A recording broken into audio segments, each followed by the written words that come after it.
Okay. So the next event is going to be in this room. So if you want to stay, we're going to start with the next keynote speech by Professor Gneezy.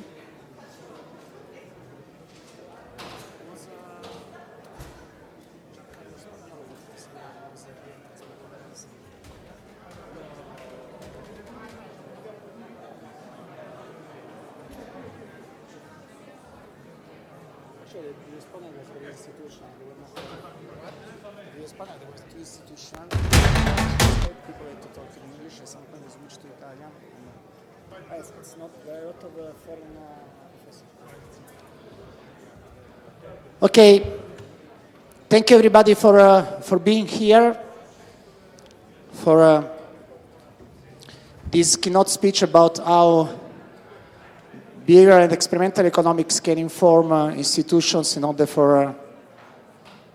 to get to better institutions and environment. So it's a pleasure to introduce this keynote speech by Professor Gneezy. Uri is Epstein Atkinson Professor of Economics at the University of California, San Diego.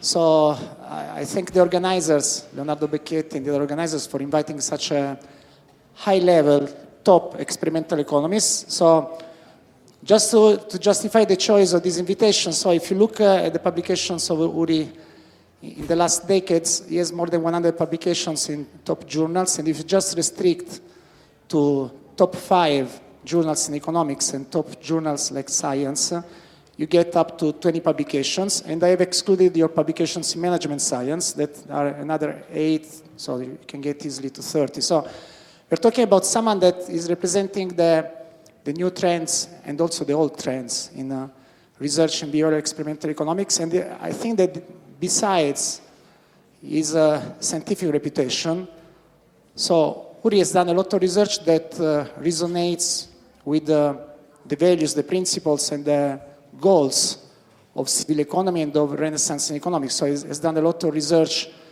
about social preferences, about social esteem, about values and morals, and including the topic he's going to present today, that is lying. And I don't want to spoil so much about Uri's presentation, but I think that one of the results is going to be more apt to be included into a new manifesto of economics is a result that, despite the fact that he has tried his best to give monetary incentives, any other kind of incentive to people in order to lie, there is always a huge amount of people that don't lie by penalizing themselves in controlled experiments and choosing not to lie. So, and I see this moral, conclusion is very important, because maybe we can assume that among us there is always someone that is going to stick to his values, and despite any kind of temptation, he can continue perpetuating these values into a new manifesto of economics integrated with the social sciences and human sciences. So I think it's one of the best match ever had in a conference in which I was going to introduce a keynote speaker. So I thank Uri Gneezy, and not Gneezy, but Italians, they can pronounce as they want, to be here, and I leave him the room for this very interesting talk. Thank you.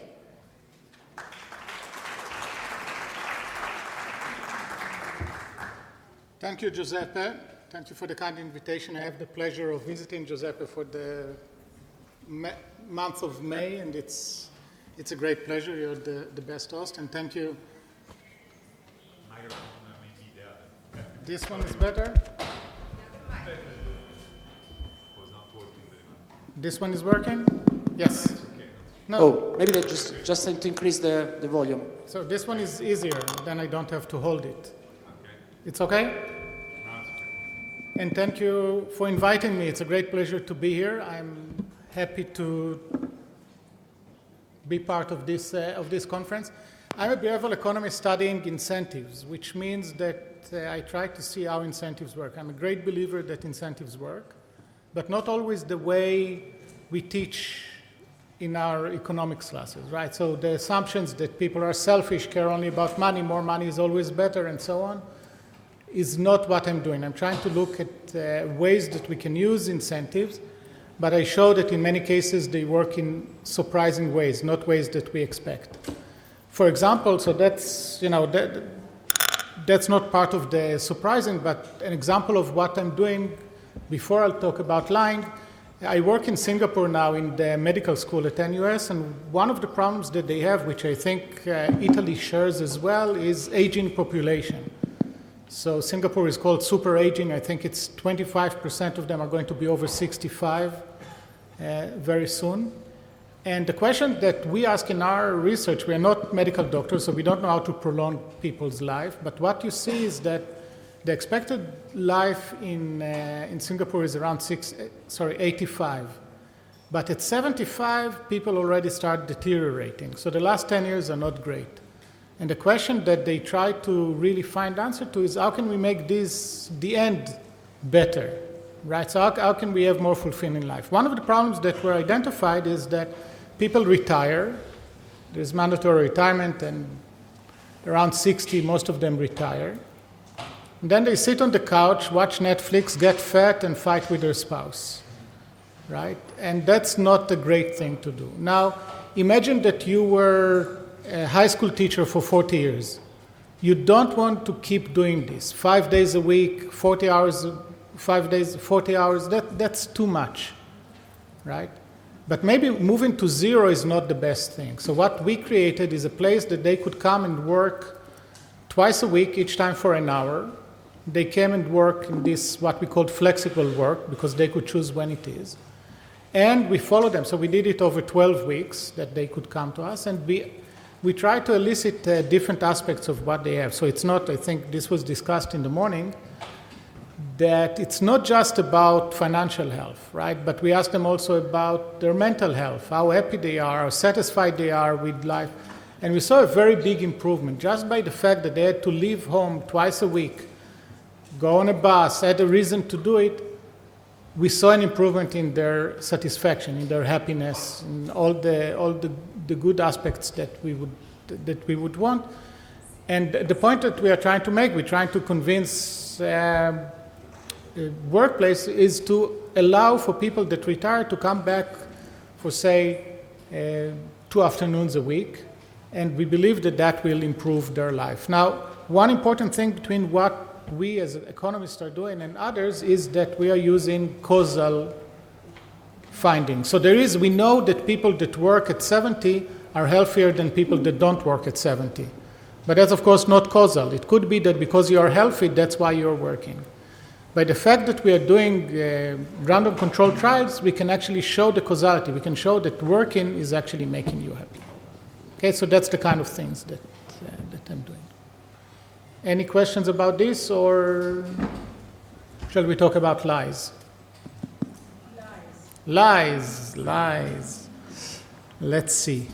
Why don't people lie more? So if you ask people, you ask psychologists, they tell you about the problem that people lie a lot. So they say people lie once a day, and that's a lot.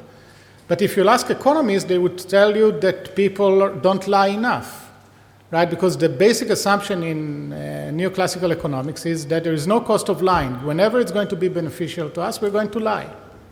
And we don't know. We don't do that, right? At least I don't know. I don't always lie. Sometimes I tell the truth, right?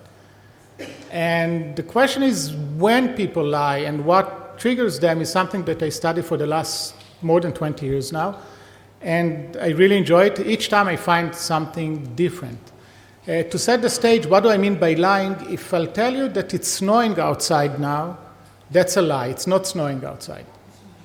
But I will not change anyone's beliefs about whether it snows outside, right? You're not going to believe me, but still it's a lie because it's a fact that I think is not true.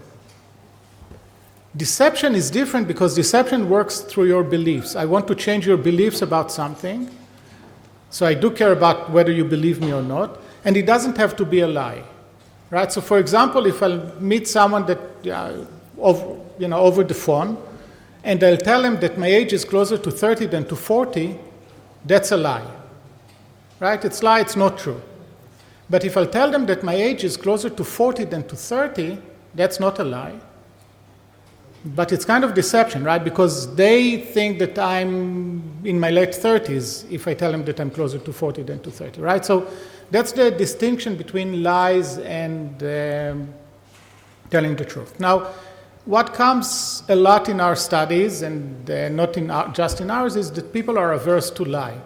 All else equal, we prefer an outcome if we got to it together. So imagine that you play tennis with a friend and the ball comes and you want it to be out because then you win. Now you can say that it's out even without this being out, but you'll feel better if you don't have to lie and if it's really outside, right? Now what constitutes a lie is very complicated, right? There are many cases. So for example, my name is pronounced Uri. Italian can say that, but Americans cannot. So say that I go to Starbucks and I order my coffee, they ask for my name. If I say Uri, they'll try Uli, disaster. I can say Yuri, that they can do, but then they think that I'm a Russian astronaut. So I say that my name is Steve. Is that a lie? It's a lie, right? My name is not Steve. But it's kind of useful. You can say that what they wanted to know is what name to call when my coffee is ready, right? So in many cases, it's very hard to know when is it a lie, and then in our work, we distinguish between white lies of saying, Giuseppe, you look amazing today, right? That's fine, there is no cost to this. And lies that will actually cause the other person to lose money, right? So those are two different things that might have different motivations behind them. By the way, we find, that's the only gender result that I'll mention today, we find that if I can tell a lie that helps me and hurts the other person, men are more likely to tell them than women. But when you look at white lies, actually women are more willing to make white lies than men, right? So that's an interesting gender difference that we found. Ready to dive into data? Let's see if this works. Yes. The first game that we did is a very simple game. It's known in the literature as the die game, and basically, I have a die here. Well, I had the die in my pocket. Anyway, you come to the lab, right? Say, Leonardo, I invite you to the lab. You come to the lab. I give you a die, send you to a private room, ask you to roll the die yourself. No one else can see what you rolled. And then I ask you to come back and report to me what you rolled, right? If you'll tell me that you rolled a 5, I'll give you a prize. Otherwise, nothing. Okay? That's a simple game. Only you know what happened. I don't know what happened. And if you tell me that it was 5, you'll get a reward. And we had 75 people in each one, so we had altogether 300 people. 75 people played it for $1, 75 for $5, and so on. Right? And we wanted to see, first of all, whether people lie, and whether it's going to depend on incentives. Okay, what do you think? Is it going to depend on incentives?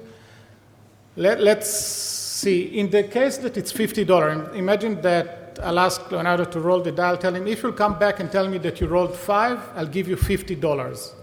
If you'll tell me a different number, I'll give you 0. You will roll only 5. You'll be very good at rolling 5s. 7 5s, right? How many people do you think reported a 5? 50%? I expected it to be the most expensive experiment ever, right? Because I expected everyone to be like this gentleman over there. What? You are? Yeah, you have rent to pay, right? You like money, why not? I mean, just say 5. It's not such a huge lie, and it's kind of victimless, right? So I expected the line result to be increasing in incentives, right? That's the whole thing that we do. No, you don't agree. We'll get to you in a second. I'll say what I expected, then we'll hear what you expected. So I expected it to go up with incentives, and I expected the $50 that 80% of the participants, at least 80% of them will tell me I rolled a 5. They'll be very lucky, right? Now, how do we know if people lie or not? And then we'll get to you. Because we know the expected number of 5s, right?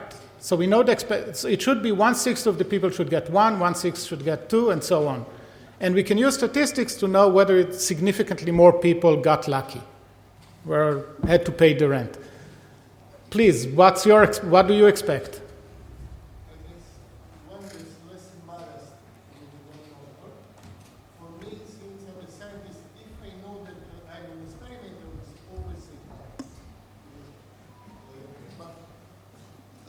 For me, I guess that one is more dangerous to say I got all 5 and I get $50. Perhaps you're going to check me and whatever. Okay, so if it's $50, so if it's $1 and you said 5, that's it. No problem.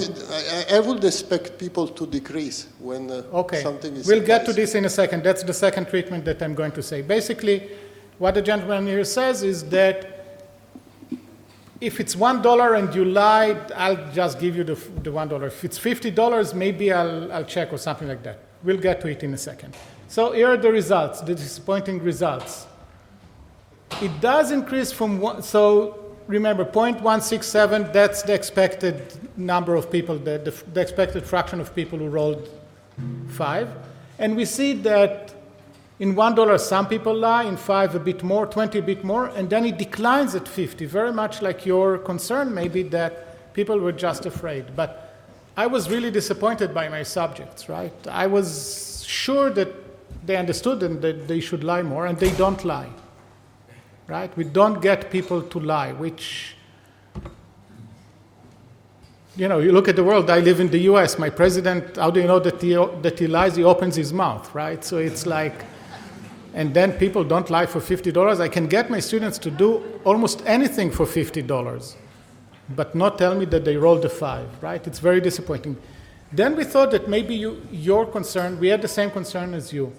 Maybe it is that, if it's $1, $5, the students in my lab are used to this, it's fine. $50 is a lot of money for them. And maybe they're afraid that there is a trick. Maybe the die is tinted such that they can't actually roll a 5, or maybe I have a hidden camera somewhere. So we had another treatment in which we played the same game, but this time I ask you first, think about a number. Don't tell me, just think about a number from 1 to 6. Don't tell me, only you know it. Then roll the die in private. And then come back and tell me yes or no, right? Just tell me whether you got the number that you thought about or not. You would be, again, very lucky, right? You're the luckiest guy. I would be very lucky. I would definitely be lucky with this. No one can tell. Unless you think that I can read your mind, no one can tell, right? So that takes care of your concern? It takes care of your concern? I don't think it's about punishment. Okay. So what is it about? Going down for very high, going down. I mean, this is moral. Why? Moral? Okay, so the moral. You're talking about the moral reasons. I don't know. Let's call it moral, but you have some incentives. So I feel much worse. If I lie to you about $10, that's fine, whatever. Yeah. But right, so I think that you are absolutely right. We'll get to the results of this in a second. So sorry for not understanding you before. So imagine that you drive with a taxi and you pay the driver pays you back, and you go out to see that the driver gave you €1 extra. That's fine, Imagine that the driver gave you €50 extra. At least I would feel, by mistake, I would feel bad about this. That's like a few hours of work for the taxi driver. I'll be happy that I have €50, but it will feel really bad, right? So I think that's it, and I will not have anything to show against it, right? So it might very well be. But let me show you the results of the mind game in which people just had to think about a number. And that's what we found. We found the blue line is the mind game. We do find that it increases, right? As opposed to the yellow one in which it didn't. But still, remember, 1/6 of them got it by chance, and we are not at 50% of reporting yes. Still, the majority of people still didn't lie, right? And that's basically what we try to understand. Why don't people lie more, right? And we can think about many reasons. The first one is reputational, right? If I know that you are a liar, I wouldn't want to work with you, right? I would not trust you. So, and that we can model with game theory, with classical economics.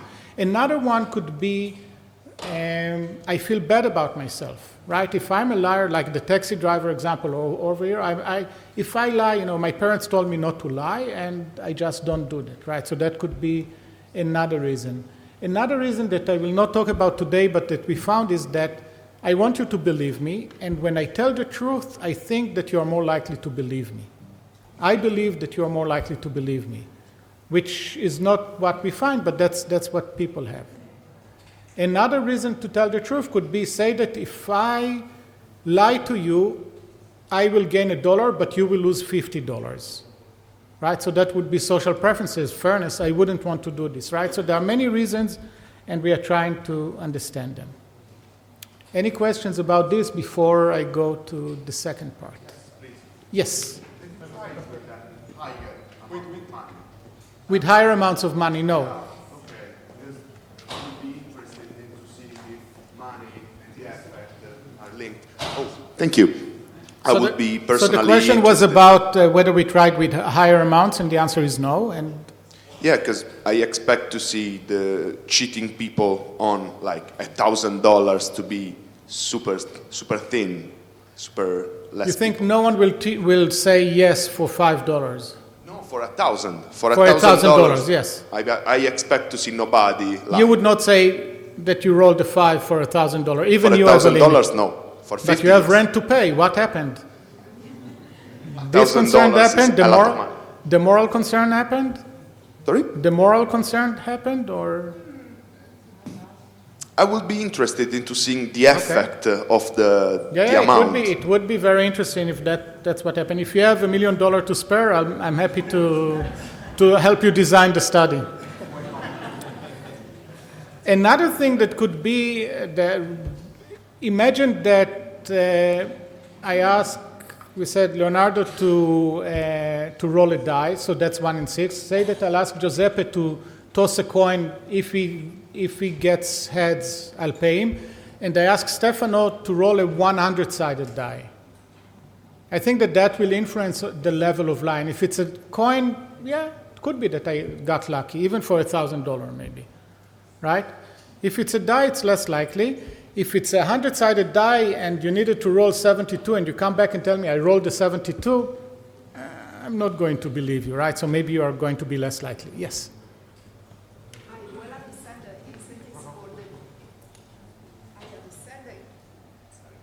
I understand the incentives for the cheating games, but can you repeat, please, the mind games incentives? The what? The mind games.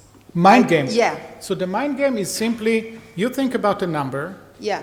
Don't tell me, don't write it down, just think about it in your head. Okay. Roll a die and tell me if you rolled the number that you thought about. Okay. Okay, and then I cannot really know whether you're lying or not. Right? Thank you. If I may, Uri or Steve, whichever you prefer. Steve is a good Steve name. is good. Yeah. This is fascinating, by the way. Thank you.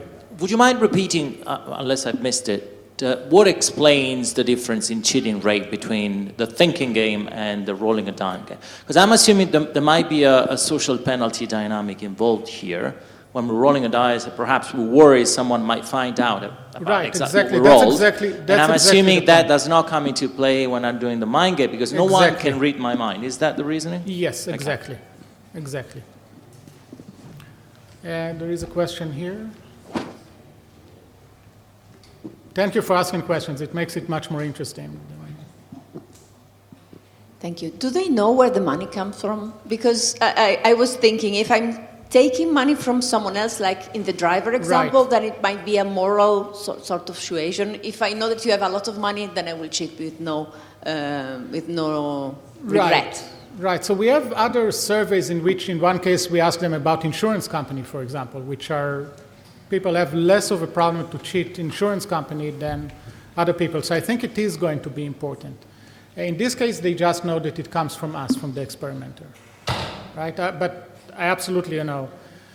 We did have one treatment in which we tried to upset them before. So the RA was giving them the instruction, then receive the phone call, start chatting with his girlfriend, and let you wait, and then got back to you. That turns out to really annoy participants when this happens, and we thought that because of that, they'll be more likely to lie, but they were not. Okay? If you want to upset someone, do that. The cell phone is really annoying. Yes. Sorry.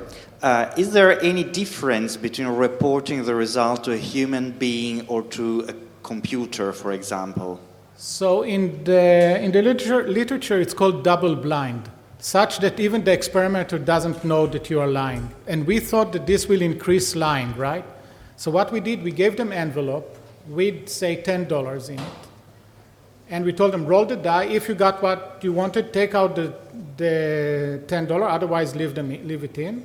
And then put it in a box at the entrance to the room, such that we don't know who did what, right? This did not increase lying rate, to our surprise, against like the part in which we annoyed them. There are many surprising results here that I keep getting, and that's one of the reasons that I really enjoy studying lying, because my intuition often doesn't work. Yes?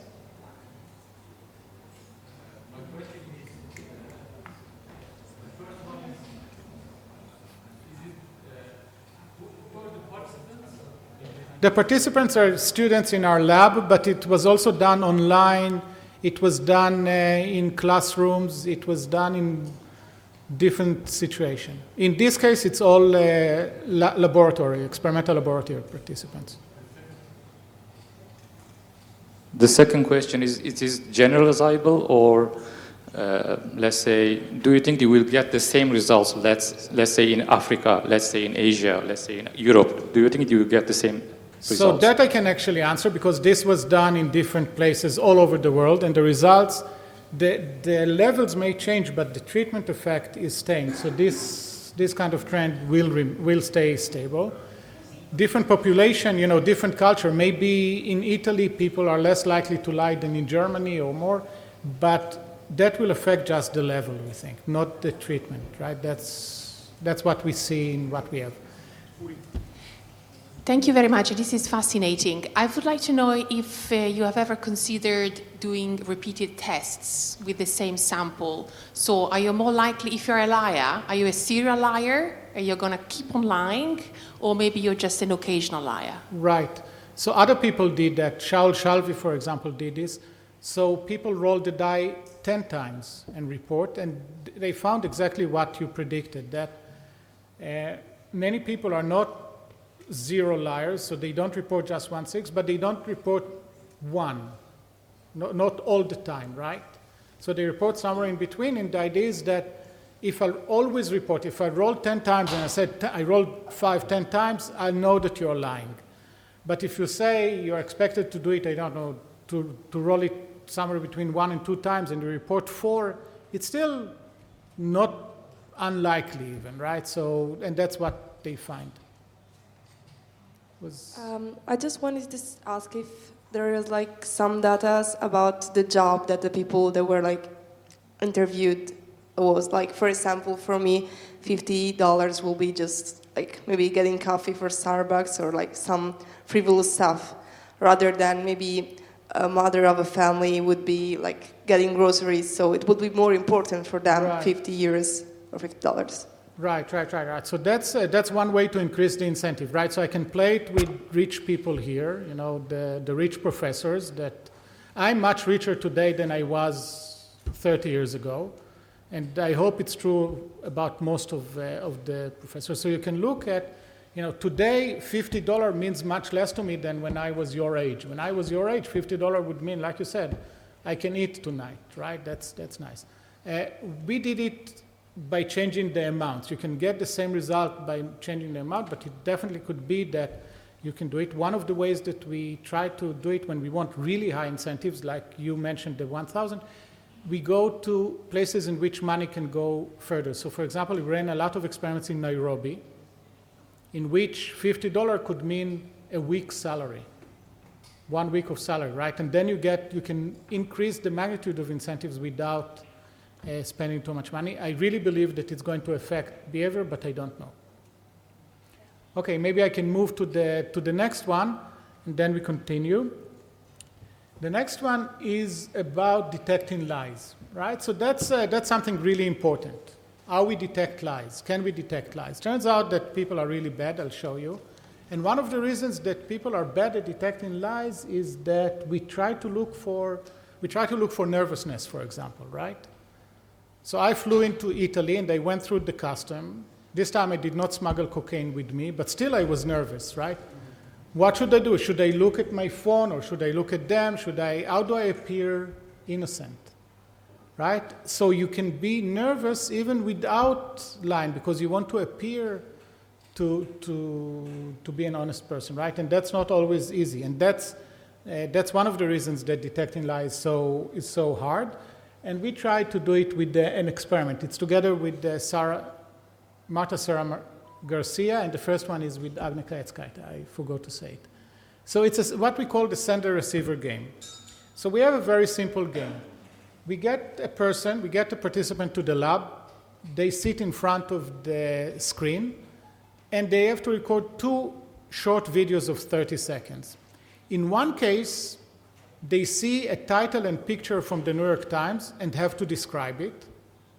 In the other case, they see a blank screen, and then they have to describe as if they are seeing a title and picture. They have to lie, right? So in one case, they have to tell the truth, and in the other case, they have to lie.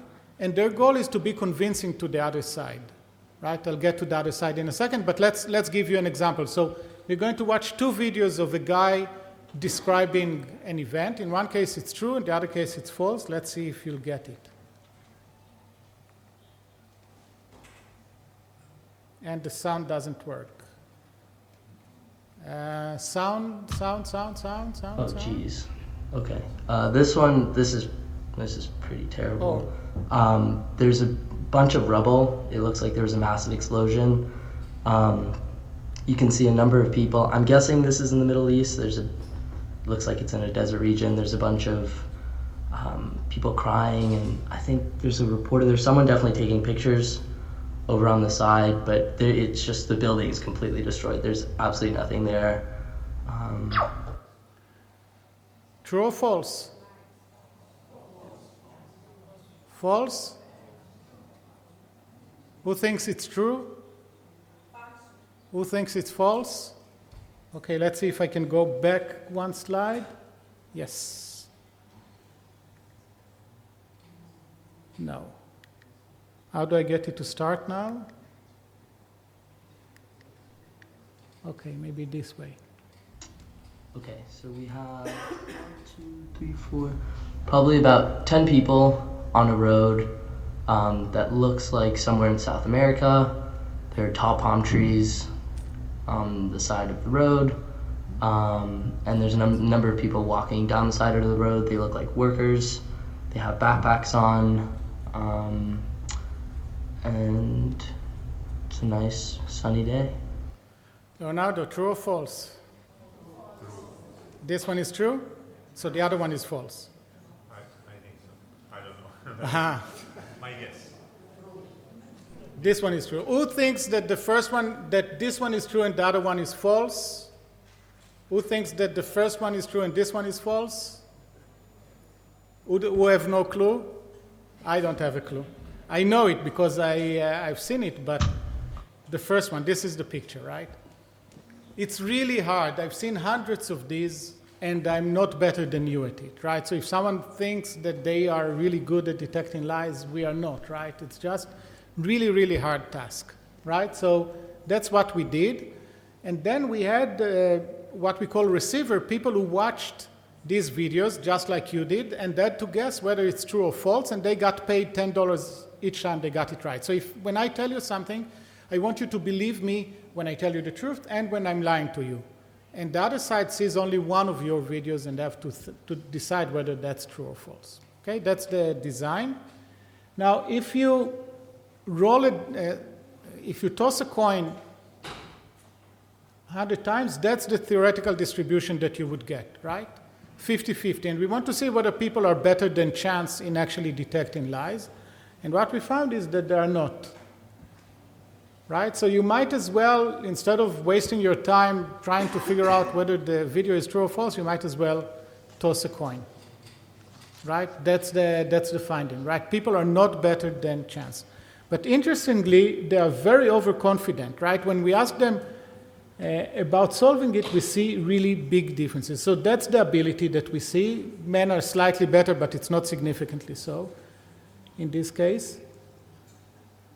I should have asked you, who thinks that women are better at lying in this case? More convincing. Who think that women are? Who think that men are?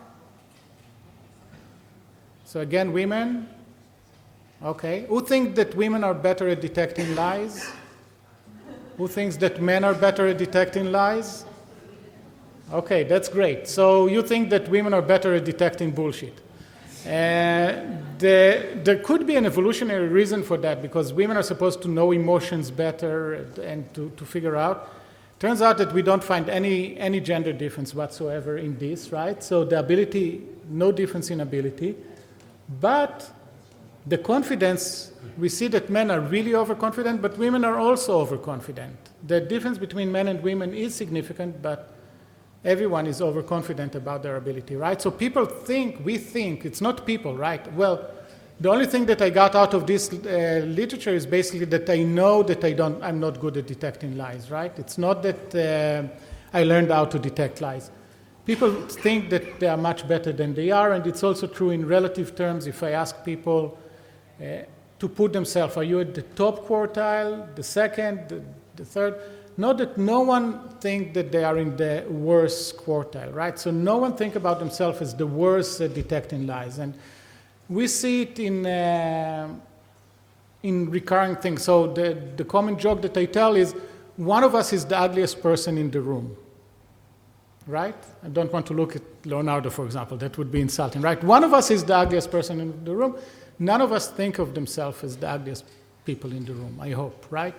So it's kind of thing that we don't think that we are the worst at something, right? We think, well, maybe I'm not the best, so you put yourself in the second quartile. And that's less important. We don't have a lot of time, right? 5 minutes and 48 seconds. So I will not talk about the last one. The last one, I'll just tell you the big picture. The big picture was that we wanted to see whether people will use AI when they decide whether people are lying to them or not, right? So we had the AI that used facial recognition and other input to look at the video and trained it to detect lies. And the AI, not surprisingly, AI is much better at detecting lies than people. But the question was, now when I'm going to look at the video, am I going to use what's called the algorithm, or so algorithm appreciation, or what's called algorithm aversion? So I will refuse to use it. And you find both in the literature. You find experiments in which people are happy to use AI support in their conclusion, and experiments in which they don't, and we try to understand why. And our treatment, well, let's see this. This is still fun to see. So that's a game in which, so you'll know the context. It's called Golden Balls. It was played in the UK about 15 years ago. It's a TV show with lots of things, and then the last round is what's called the prisoner's dilemma. So these two are going to talk between them, and then they decide split or steal. If both choose split, they split the money, in this case £40,000. If one of them chooses split and the other one chooses steal, the one who chose steal gets all the money and the other way around. And if they both choose steal, they get zero, right? So it's really very high stake. If I just want to maximize my payoff, it's a prisoner's dilemma, I should always choose steal. But they don't always. Let's see how they convince each other. And no sound again. So we're both equals. 20,000, which is half, is more than I thought I would go away with today. So I am more than happy to split with you if I can trust you to do the same with me. I guaranteed you, I can shake on it now, I guaranteed you at the beginning of the game, if you took me through that round, I would split, and I still intend to split with you. What I'm going to say to you is, I had my cards read, and I was told if I play fair, I will come away with a substantial amount of money. I'm going to look into your eyes, when we're asked to make the decision. And I'm going to be truthfully honest with you. If I look into your eyes and I see that you're genuine and you're going to split that money with me, I promise you, I will make the same decision with you. Can't be more straightforward and honest than that. What do you think? Who's telling the truth? Who's lying? Both what? Both lie. Okay, she lied, he told the truth. So she chose steal, he chose split, right? Again, it's very hard. Giuseppe was good at detecting this yesterday, but it's very hard to detect. The point that I wanted to make that is important here, and then I'll finish, is the treatment that we did. The difference between whether people actually take the advice of the algorithm or not is the timing when they receive the advice. And if they receive the advice before, so they saw the algorithm said this video is likely a lie, then they watched the video and made a decision, or if we had the opposite order in which first they watch the video, then they see what the algorithm said, and then decide. In terms of information, they have the same information, but what we found is that if we tell them before, they're much more likely to take this into account, and then they make better decisions. If first they watch the video, then they don't care what the algorithm said, right?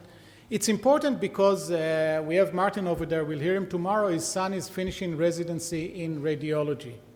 Radiology now, they get a scan. They also get some AI input. AI is really good at it, right? AI can really help us. And the point is that imagine that you are 59 and you're doing this for 30 years. Are you going to actually use the input from the AI as a radiologist? I want my doctor to use the input, but it might be hard. It turns out that if first you'll tell him the algorithm said that you should look over here, you should look at this scan and over here, then they're much more likely to do it than if first they look at the scan themselves and then get the input. I'm open for questions.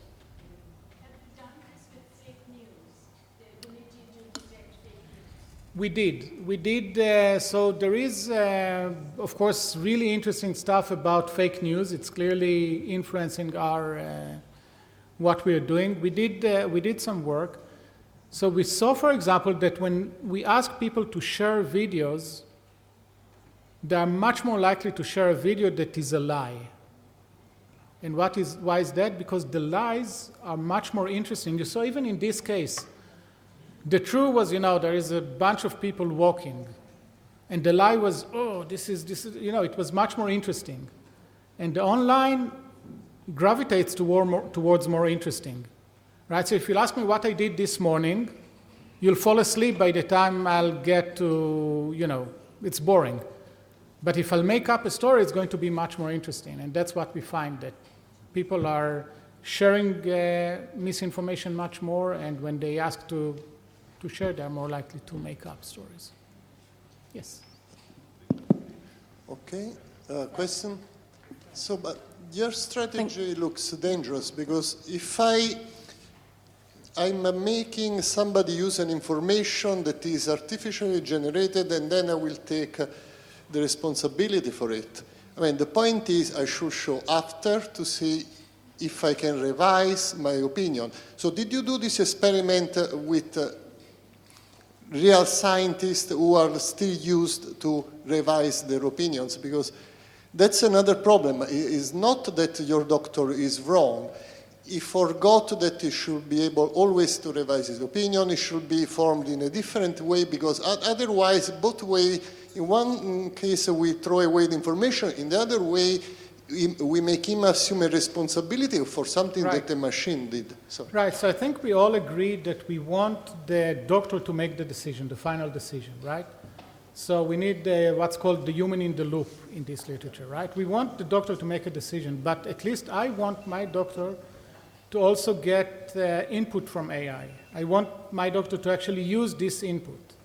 And that's the important thing, right? So the doctors hopefully will learn how to update their beliefs based on AI, right? And it could be easier for them if they don't make the decision first, but they see first what the AI has to say, and then they can say, well, It's true that it's a bit darker here, but that's not a problem. Right? That's the kind of doctor I would like to have, or the doctor say, yes, that's a real problem, right? The decision should be made by the doctor, but the input, I think, should come also from AI. We didn't do it with doctors. I believe that doctors are people, and as people, when we get into the algorithm information before, we're going to have more likely to use it. Yes? Thanks for your talk. It was really interesting. I have two questions. So one is really, I'm thinking of how to bridge it with a new paradigm, right? And so so I like, to test whether financial incentives matter, but maybe against something like we really care about truth. We realize that's who we are, basically. Right. So maybe we don't lie for no reason. So that's one question, whether this is something you can somehow capture. And then the second question is, and that's a little bit maybe more difficult. Maybe we can do it one at a time, otherwise I'll forget. Sure. Sorry. I didn't fully understand the first question. Okay, so I guess if we think in a humanistic way, we would say, okay, there's something like true nature, and we care about truth without any reason. This is who we are, basically. Yes. So we don't have to think of why am I not cheating, basically. So that's the self-image, right? I'm the kind of person to tell the truth. I don't want to lie, right? Now, I'm sure that, so I see myself as like that, but still I lie sometimes, right? And I want to understand, when do you deviate from this? Right, so usually I tell the truth, but sometimes I exaggerate, sometimes I make up reasons why I'm late or things like that. And it is interesting to understand when we deviate from this, what you call, natural thing that we... Yeah, so I guess that's still in the personality realm, but then there's something maybe at a kind of more existential level. That's what I was thinking about. Yeah, that's the self-image. That's what I want to be. I'm not willing to give up my self-image as an honest person for $5. Okay. Right, yeah, and the other question would be maybe something that is more difficult to detect in experiments, but I would be interested if that's possible, which is about the unconscious. So that's not an obvious lie. It's not necessarily about facts, but just things I'm not able to see, I can't feel, something like that. Would that be feasible in an experiment? So that falls to a whole area of motivated beliefs, right? So imagine in the mind game, I thought about 3. I said 4, 3, I'll say 3. And then I rolled the die and it came 4. And 4 is close enough, Can I convince myself? Do I get this moral wiggle room, if you like, of doing this? And there is a lot of interesting research on that. Not by me, but there is the moral wiggle room is the title, and motivated reasoning. Okay, we have to stop because there are 2 semi-keynote lectures now. One is going to be here. The other one is going to be in room TL. So we thank again Uri for his keynote, and for clapping, just because that in the era of AI, which is going to be more and more difficult to distinguish between bad and good papers, we always read Uri's papers, because the way in which he was attracting our attention and raising our interest in his research, he will always be characterizing his papers. So thank you so very much, Uri, for your